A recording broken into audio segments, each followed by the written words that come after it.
So before I start this video, guys, I want you to go and hit the subscribe button. Like I'm dead in the water on subscribers, and I think it's YouTube is doing it to me. And when you subscribe, if you're a new subscriber, when you subscribe, put a comment in there saying, yeah, this is me and I subscribed, and let me see if they're just deleting those subscribers, those new subscribers, because when I put out a video for the first 10 hours, not one subscriber, and actually goes down, and then after about 10 hours, it starts to slowly go up again. So I'm thinking that YouTube is dicking me around. So let's see, help me out on this one. Welcome to another video from Gweilo 60. Every once in a while I come across a beautiful place that I've never found in the city of Nanjing, and today is one of them. Check the background out on this video, guys. I gotta love this. And seriously, I'm in a city of 7.5 million people, Nanjing, in Guangxi Autonomous Region in southern China. But that's not what this video is about. COVID has reared its ugly head once again in China, and this time, it's the largest outbreak since Wuhan. That's serious. I saw it go from 150 people to 200 people to 250 people to 268 people. I lost count at that. I just, the numbers are basically irrelevant. And when this started, it started in Nanjing, a city in Jiangsu province. Okay, how did that start? Well, an airplane came in from Russia, had COVID, the Delta variant on it, and the cleaners that went in and cleaned the airplane got COVID-19. Okay, well, because the rules weren't being adhered to, these cleaners were cleaning domestic planes too. So not only international, but domestic, ones that just fly within China. Well, one thing led to another. The Delta variant, for every person out there, because this is a very easily transmitted variant of the COVID. Every person out there averages 8 infected people. Okay, so it's pretty serious as compared to what it used to be. All right, so then there was this gathering of 2,000 people. I can't remember where it was, and some of these people that had contracted the COVID-19 Delta variant were at this mass meeting of 2,000 people. There was a show, I can't remember, but again, it's irrelevant. And then they jumped into airplanes in Nanjing and buggered off all over the country. Last count, I think it was 15 or 17 different cities where COVID-19 has been discovered in mainland China. They are tracking, they are doing whatever they can to keep it down. And you might think, well, 200-300 cases, Gweilo, that's bugger all. You know, you got Florida, like yesterday had 20,000 cases. Well, yeah, but you got to understand, China has kept COVID-19 out of the country basically since Wuhan was taken care of back, oh geez, a year and a half ago, guys. They take this stuff seriously. 10 people is an epidemic here. 200 people is a big epidemic. 300 people, no, that's not going to happen, guys. Everything gets locked down. So what did they do in Nanjing? They tested 9.2 million people twice. Yeah, you got that right. They tested all of the residents of Nanjing City 2 times. Try to get that done in Canada, the United States, or Great Britain, or any other country around the world. They did it, and they did it 2 times. They've also locked down Nanjing. Yes, places in, like, it's got to Beijing, it's got to Guangdong, it just got into Chongqing. I read yesterday they found COVID-19 in Chongqing, also in Fujian, and Hunan in Changsha. Gweilo and Weifang just left Hunan, Changsha 4 days ago. So I'm not sure whether we were there at the same time as the COVID was, but you can see how it's sort of disturbing to us in China not to you guys, because you guys are living with it. We haven't lived with it. We are basically COVID virgins over here. Like, seriously. So whenever we hear the word COVID, everybody masks up. Everybody, social distances. People don't go out as much. You go into the subway. You got to be wearing a mask. You got your health code. I took my first shot here about a week and a half ago. No, actually, 3 weeks ago, because tomorrow I can go in and take my second shot if I want. We've got to schedule it, mind you. But the idea that I've got a health code that went from green to pink, and then when I get my second shot, I don't know how they do that, because it automatically turned to pink after I got my first shot, and then it turns to gold after you get your second shot. So there are these rules and regulations set in China where they track you. They track everywhere you go, when you're on public transportation, when you're on a high-speed train, when you're on an airplane, when you're on a bus, when you're on all of these things. They know where you been, boy and girl. And if you've been around other people that have COVID, they'll track your ass down and they'll say, hey, go home, quarantine. This is just the way it is. And I think that's how China has been able to keep it to a very, very minimum in the country. But the idea that it's in 15, well, it was 15 yesterday, but then I didn't know about Fujian and Chongqing. So I'd say 17 cities in China. A spackling here, a spackling there, 1 here, 5 there, 10 there. You know what I mean? But still, that's pretty serious, because you got to remember what I said. For every one Delta variant, the average is infecting 8 other people. So if you've got 200, well, you do the math. You got 1,600. 1,600 goes to poof, and away it goes. It gets out of hand. It's worrisome in China. It's worrisome. Well, Guangxi Autonomous Region right now has 0 cases where we are. You very seldom see masks on the street. People aren't worried that much here because it's over there yet. But Vietnam is right next door. If I was to jump on an old, slow bus from Nanjing City, it would take me 6 hours to get to Hanoi, Vietnam. Hanoi's shut down, lockdown. Ho Chi Minh City's locked down. Cambodia has closed the border to Thailand. Thailand, basically, Bangkok is locked down. The idea that Thailand is using parts of their airports, hangars in their airports, to make makeshift hospitals because it's that serious in Thailand. Manila locked down. So everything around Southeast Asia is basically locking down again. And places in China, like Nanjing is locked down. There's areas of Beijing that are locked down.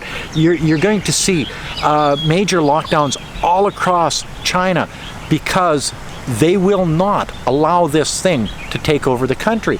It's different here. They will go out of their way. They'll take it on the chin economically to stop this thing in its tracks. And that's why Wei Fong and I have spent the last couple of years in China, because it is the safest place in the world to be at this particular time. Okay, and what do I mean by lockdowns in China? Nanjing, you're not getting out of there by air.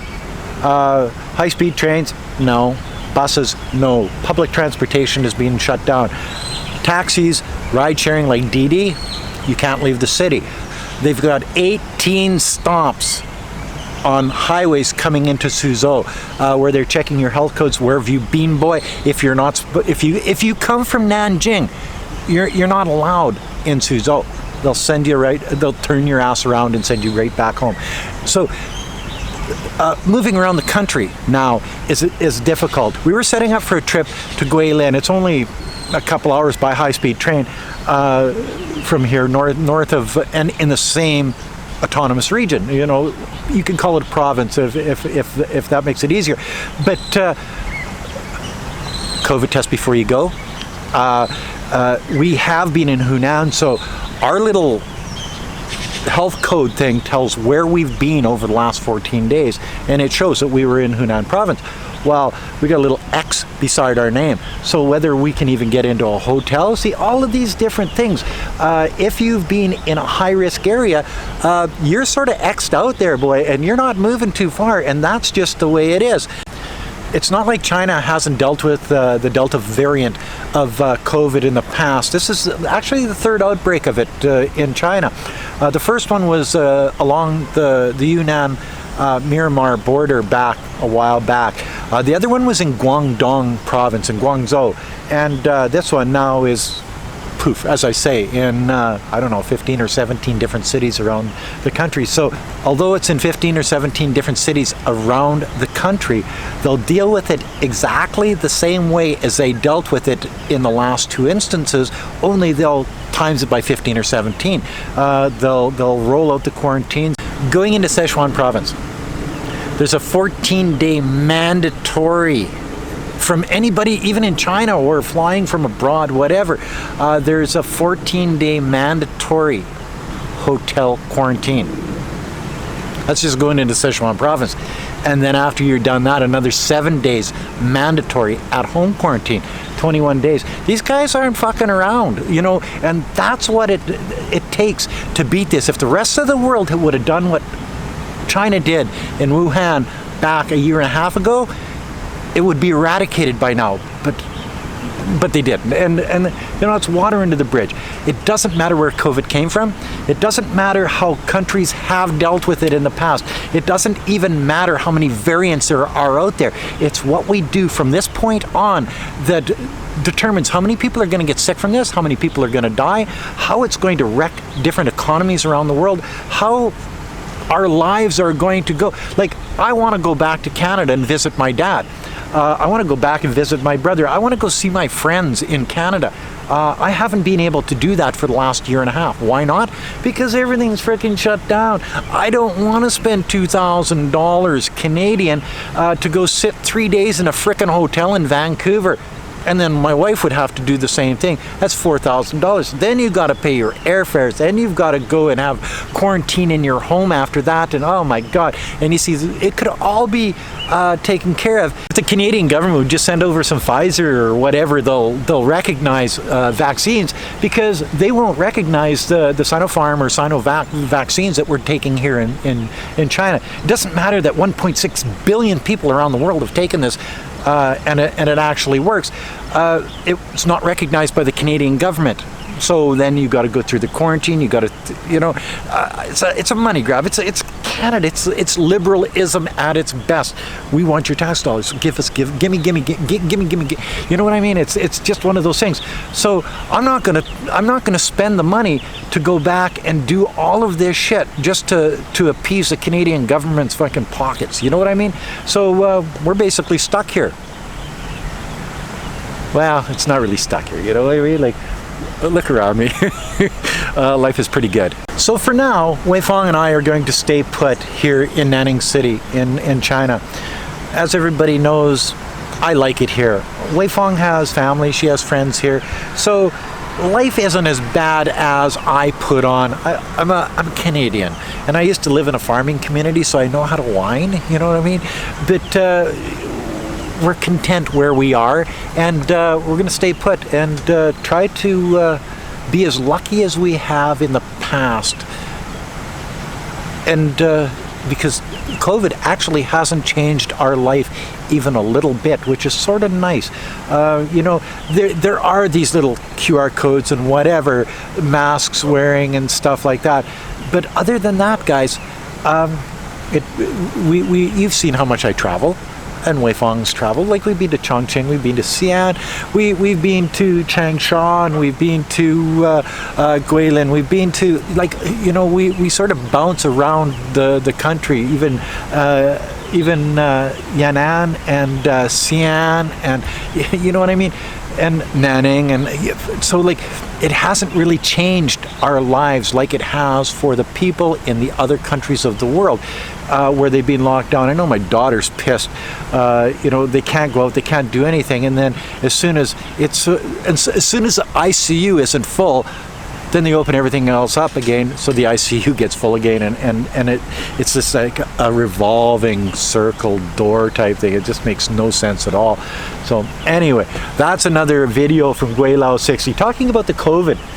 in China, and we do have problems, and I'm looking at this and thinking, ooh, I just hope it doesn't get any worse than what it is right now.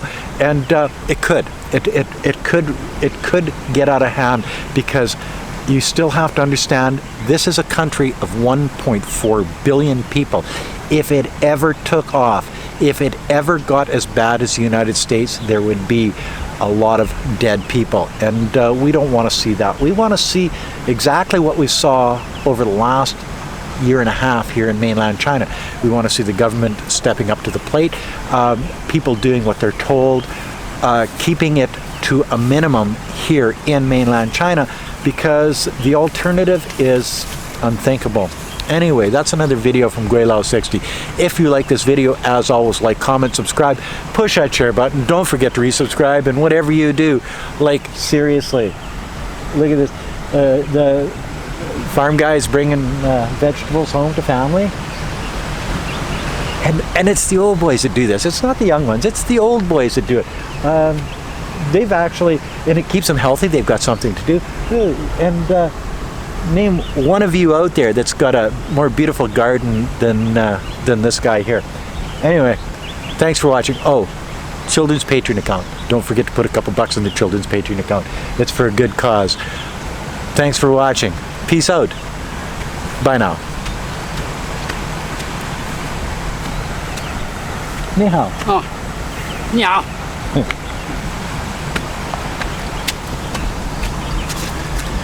And that's life in China.